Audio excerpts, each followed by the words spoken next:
David et les Iphiens. La suscription de ce psaume semble tirer littéralement du récit 1 Samuel 23.19, ou du document qui lui a servi de source.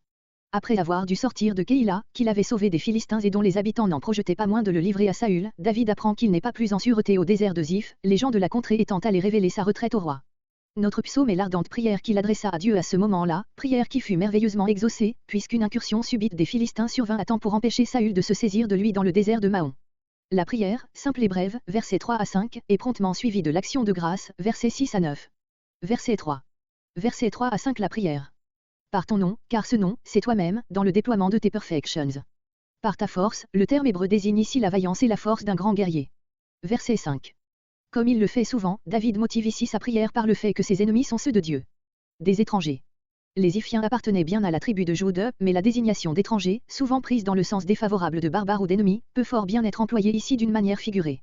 L'expression parallèle, des hommes violents, montre du reste que le terme d'étranger désigne ici moins la nationalité que le caractère. Ils n'ont point mis Dieu. Il y a au fond de toute décision humaine un acte de volonté par lequel l'homme choisit le mobile qui influera sur lui. Le véritable Israélite place devant son esprit Dieu lui-même et sa volonté clairement manifestée, l'étranger regarde à son intérêt ou à ses caprices. Verset 6. Versets 6 à 9 Confiance et action de grâce. Après un jeu d'instruments, où se reflètent les émotions que provoque la conduite coupable des ennemis, le cri « Voici » exprime comme toute nouvelle la certitude du secours divin. Mais, demande Calvin, à quel propos dit-il que Dieu lui est prochain, vu que, même entre les bêtes sauvages, il n'a plus de cachette sûre. Il fallait qu'il fût doué d'une merveilleuse vertu de la foi, pour, du profond des enfers, s'élever soudainement à Dieu. Au reste, quand il compte Dieu entre ceux qui soutiennent son âme, il n'entend pas simplement que Dieu soit un du nombre de ceux-là, car ce ne lui serait pas faire grand honneur que de le mettre au même niveau que les hommes, mais plutôt il signifie que Dieu tient le parti de ceux qui lui portent bon vouloir, comme étaient Jonathan et autres semblables.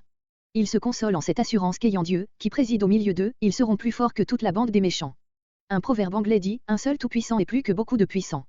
Verset 7. Selon ta fidélité, qui ne revient pas sur ce qu'elle a promis. Extirpe-les.